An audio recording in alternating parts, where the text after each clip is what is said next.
Hey, it's NPR's Book of the Day. I'm Andrew Limbong. There are the types of home cooks who have to follow a recipe to the letter. And then there are the types who just use what they've got. I get the sense that today's writer is on the second team here. Food writer Khushbu Shah has a new cookbook out called Amrikan, and it incorporates everyday American pantry staples into Indian cooking. And she talked to Here and Now's Deepa Fernandes about being at that midpoint of wanting to uphold and spread tradition without being bound to it, having the freedom to throw some cream cheese or something on an Indian dish if it'll make it better. That, and Khushbu shares a pretty easy cabbage recipe that I'll probably make for dinner this week. That's after the break. This message comes from NPR sponsor Disney, presenting Young Woman and the Sea. This incredible true story from producer Jerry Bruckheimer stars Daisy Ridley as Trudy Ederle, who risked everything when she decided to swim the English Channel. The movie is streaming Friday on Disney+. This message comes from Apple TV Plus original podcasts, presenting My Devo. From the producers of Anything for Selena and the Pulitzer Prize-winning podcast Suave comes My Devo, a podcast about roots. Dive into the legendary life, music, and lasting influence of Latin America's most prolific songwriter and showman, Juan Gabriel, El Divo de Juarez. Hosted by Maria Garcia, this is My Devo, an Apple original podcast produced by Futuro Studios. Follow and listen on Apple Podcasts. Okay, so for this next segment, I first had to make a cup of tea. Well, masala chai, actually, because it's a cookbook that really speaks to me. It's by LA journalist and food writer Khushbu Shah, and it contains recipes for Indian dishes that incorporate ingredients like peanut butter, ketchup, and, wait for it, even Bisquick. Because, as Shah writes, Indians who came to the US wanted to taste the foods of home, and they often had to improvise when it came to ingredients. They also adapted American dishes to incorporate Indian flavors. Her book is called Amrikan, a play on the word America, said, of course, the way Indians would. And Khushbu Shah joins us now to talk about it. Welcome. Hi, thank you. You know, I really related to this book, Khushbu, because I was born in India. My family migrated to Australia in the 70s. And, you know, I watched my mum and aunties conjure miracle Indian meals from make-do ingredients available in Australia. But Bisquick and peanut butter, not really Aussie staples, so they weren't in our pantry. Tell me how your mother used these ingredients in her cooking. We always had Bisquick in the pantry, not to make biscuits, which is, you know, the recipe that's on the back of the box. Right. She would occasionally use it to make pancakes, but again, would not follow the recipe on the box. And then really what she kept it on hand for was to make like perfect, tender gulab jamun, actually. It's just an Indian dessert, a little ball of yumminess, which is fried and then soaked in like a sweet rose syrup. Absolutely, yes. And then the peanut butter is actually one of my staples. I don't always keep the roasted peanuts on hand that my mom uses to make different chutneys and things, but I always have a jar of peanut butter in my fridge. So I just chuck that in the blender when I'm making a chutney. It's generational, what you're talking about here. Your parents were the immigrants. They struggled without all their Indian ingredients, and it's trickled down to you. Tell me how you adapt in your kitchen in addition to peanut butter. Obviously, we have way more access thanks to the proliferation of Indian grocery stores or more international grocery stores. But I also grew up eating very globally. My pantry is very global. Like, just as much as like curry leaves have a home, so does like gochujang, so does sriracha, so does soy sauce, so does cream cheese. And these are ingredients that I'm really comfortable with also. So I've adapted a lot of Indian dishes to include ingredients that I always have on hand. Like, I always make my chili cheese toast, which is an Indian dish that has shredded cheese, chopped masala, diced bell peppers, onions, and serrano peppers, usually tossed together and melted on bread. But I adapt it with, you know, a layer of whipped cream cheese because I think it just adds a really nice silky creaminess to the dish. I also use pickled jalapeños. And then instead of kind of the classic thin white sandwich bread that you would maybe use in India to make chili cheese toast, I always actually use like a Japanese milk bread or shokupan because I just love the fluffy texture, and I think it makes for an excellent chili cheese toast base. My mouth is watering.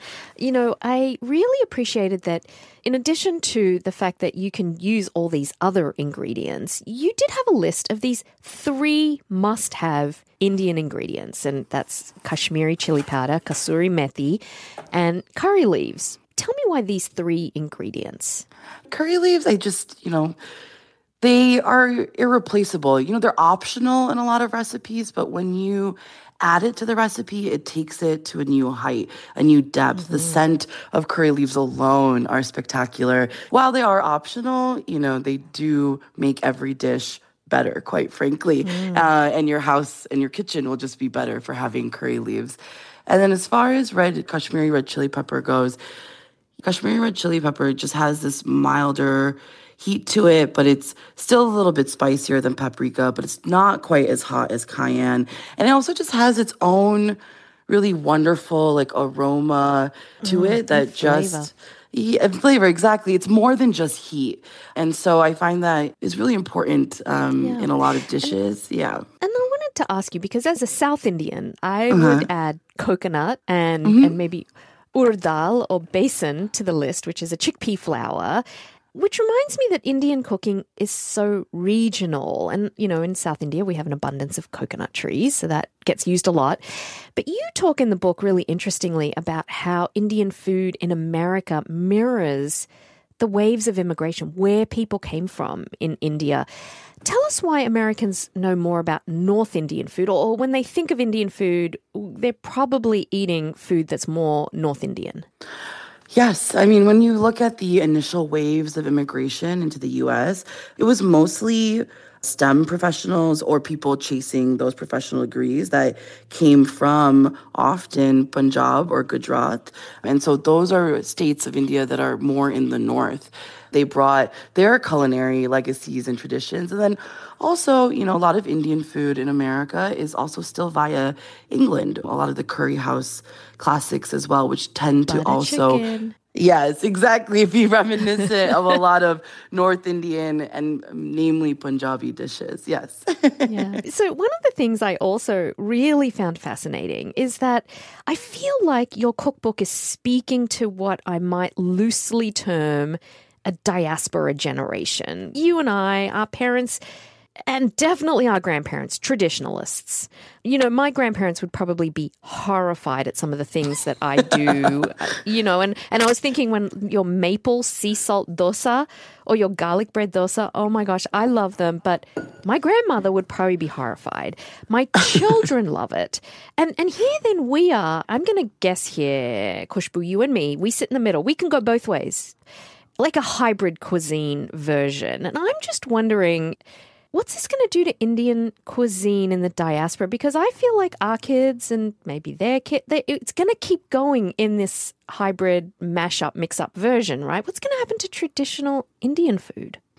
I think traditions are always meant to evolve. Cuisines are always meant to evolve. I think even if you look at Indian food in India today, it looks so different than it did 100 years ago. Mm-hmm. And I don't think there's anything wrong with that. But there's also certain dishes, even in this book, they are the same as they are in India. We cook them the same way here. They remain that way, like a great sambar. A great classic sambar is just excellent as it is. And, a great khichdi, which is a mashup of lentils and rice, cooked together, remains pretty traditional here as it's cooked in India. And I think the ones that are just such staples are going to remain staples. Can I make a secret confession? Well, not so secret, I guess. I make khichdi the way Italians make risotto. And I make it with risotto rice because I love the khichdi texture. My grandmother would roll in her grave if she heard that I was doing that. But nonetheless, my family love it. It's a winner over here. That sounds brilliant. Well, you have so many other brilliant ones in this book, like the way you do cheesy corn pizza and Bombay masala toast. I love your incorporation of Indian street foods, chaat, which really is so little known here in the US outside of the Indian community. I feel like in a way it's maybe an introduction to a bigger audience. Was that part of your goal there? Oh, absolutely. As much as I want fellow South Asians to like see themselves in the pages of this book. I want everyone to see themselves in the pages of this book or feel really comfortable making this. I think there's this notion in the West that Indian food in particular is like very complicated and unapproachable and like, requires a million spices and hours and hours and hours of time. But that's very much not the case. Yes, there are certain dishes that fall into those categories, but the majority of Indian food is incredibly approachable. And with a handful of spices, and a handful of ingredients, you can go a really far way. And I wanted to show that. So end for us, Khushbu, with one recipe for someone maybe who's never tried to cook Indian food. What's one that they might find easy enough and delicious? I think this is maybe the most underrated recipe in my book. It's called cabbage nushak. It's literally a stir-fried cabbage dish. It's my favorite weeknight recipe when I really don't know what to feed myself. It's quite literally shredded cabbage, stir-fried with some Kashmiri red chili powder, a little turmeric, a little salt, a little oil. I like to put it over rice with some yogurt. It hits all the notes. It's comforting. It's delicious, but it also takes maybe 5 minutes. I love it. And it's one of my favorite things, yes. Khushbu Shah's new cookbook is Amrikan, 125 recipes from the Indian-American diaspora. Khushbu, thank you so much. Thank you for having me.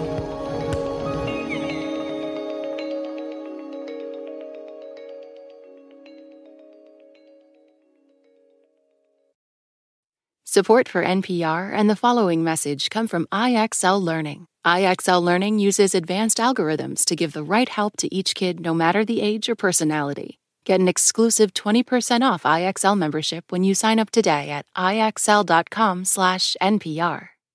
This message comes from NPR sponsor Vuori, a new perspective on performance apparel. Clothing designed with premium fabrics, built to move in, styled for life. For 20% off your first purchase, go to vuori.com/NPR.